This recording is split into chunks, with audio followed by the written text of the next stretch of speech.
एक भूमिगत रास्ता होता है और वो उस जलपरी को पकड़ लेते हैं। दोनों जलपरी को बचाने के लिए निकल पड़ते हैं। दूर कहीं पहाड़ों में एक गांव था। उस गांव में एक पुराना घर था। उस घर में एक सुनहरी जलपरी इंसानी रूप में अपना रूप बदलकर रहती थी। उसके पास बहुत सारा सोना और चांदी का खजाना था। उस घर के नीचे एक भूमिगत नदी थी।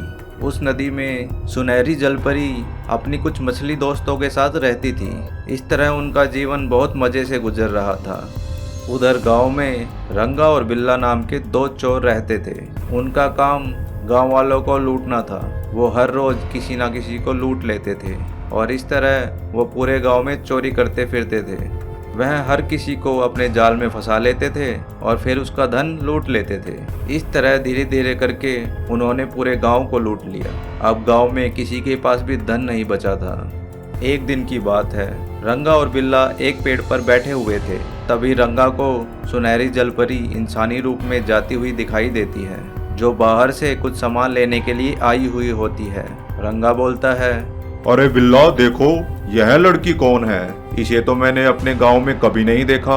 ये कितनी सुंदर है, लगता है इसके पास बहुत सारा धन है। बिल्ला बोलता है, हाँ हाँ, मुझे लगता है ये कोई मालदार पार्टी है, चलो इसे लूट लेते हैं। रंगा बोलता है, हाँ बिल्ला, तुम सही कह रहे हो। आज तो हमारी चांदी हो जाएगी, चांदी। आज हम इसे लूट लेंगे और शाम को पार्टी करेंगे। हा हा हा हा हा। ये कहकर दोनों चुपके से उस लड़की का पीछा करने लगते हैं। उधर वो सुनहरी जलपरी अपने उसी घर में जाती है। रंगा बिल्ला ये सब देख रहे होते हैं। वो ये देखकर हैरान हो जाते हैं। उस घर में एक भूमिगत रास्ता होता है। वह रास्ता अंदर भूमिगत नदी में जाता है। वो दोनों भी चुपके चुपके सुनहरी जलपरी के पीछे पीछे उस भूमिगत रास्ते में चले जाते हैं। अंदर जाकर वो देखते हैं कि नदी में जलपरी के पास बहुत सारा खजाना है। ये देखकर दोनों बहुत खुश होते हैं। रंगा बोलता है, अरे वाह, आज तो हमें सुनहरी जलपरी मिल गई। इस जलपरी की तलाश तो पूरी दुनिया को थी। चलो अच्छा हुआ, इसका खजाना भी हमें मिल गया। परंतु हम ये खजाना ले जाएंगे कैसे? बिल्ला बोलता है, इतनी बड़ी जलपरी को पकड़ने के लिए तो हमें क्रेन लानी होगी। हम वो क्रेन लाएंगे और सुनहरी जलपरी को पकड़ लेंगे। ये सोचकर दोनों चले जाते हैं और कुछ समय बाद एक क्रेन लेकर आते हैं। उधर एक सांप का बच्चा भटकता हुआ वहां आ जाता है और वो उस नदी में गिर जाता है। कुछ ही समय में वो डूबने लगता है। डूबते डूबते वो बोलता है, कोई बचाओ, मम्मी पापा मुझे बचाओ, मैं यहाँ डूब रहा हूँ, कोई मुझे बचाओ। उसकी ये आवाज़ जलपरी सुन लेती है। वो जल्दी ही वहाँ आ जाती है और वो उस सांप के बच्चे को बचा लेती है। जलपरी उससे बोलती है, सुनो बेटा, इस तालाब में बहुत खूंखार जीव रहते हैं, इसलिए तुम अपने घर चले जाओ। यह सुनकर वो सांप का बच्चा अपने मम्मी पापा के पास चला जाता है। उधर रंगा और बिल्ला क्रेन लेकर आते हैं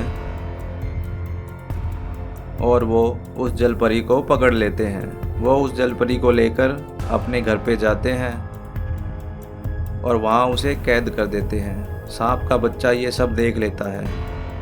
वो जल्दी ही अपने माता पिता के पास जाता है, जो एक इच्छाधारी नाग और नागिन होते हैं। वो उन्हें सारी बात बताता है कि किस तरह वो डूब रहा था और जलपरी ने उसकी जान बचाई, परंतु उस जलपरी को दो चोरों ने पकड़ लिया है।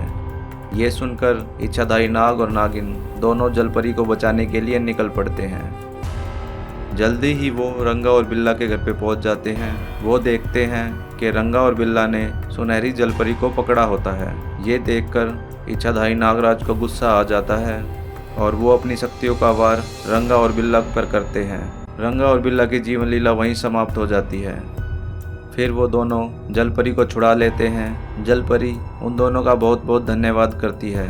नागराज बोलते हैं, हे जलपरी, आपको हमारा धन्यवाद करने की कोई ज़रूरत नहीं है। आपने हमारे बेटे की जान बचाई है। हम तो बस इस एहसान का बदला उतार रहे थे, इसलिए आपका बहुत बहुत धन्यवाद जो आपने हमारे बेटे की जान बचाई। यह सुनकर जलपरी उन दोनों का धन्यवाद करती है और वो अपनी नदी में वापस लौट जाती है। तो प्यारे दोस्तों, कैसी लगी आपको यह कहानी? ऐसी ही और कहानियाँ देखने के लिए हमारे चैनल को सब्सक्राइब करें और बेल आइकन को दबाना ना भूलें। धन्यवाद।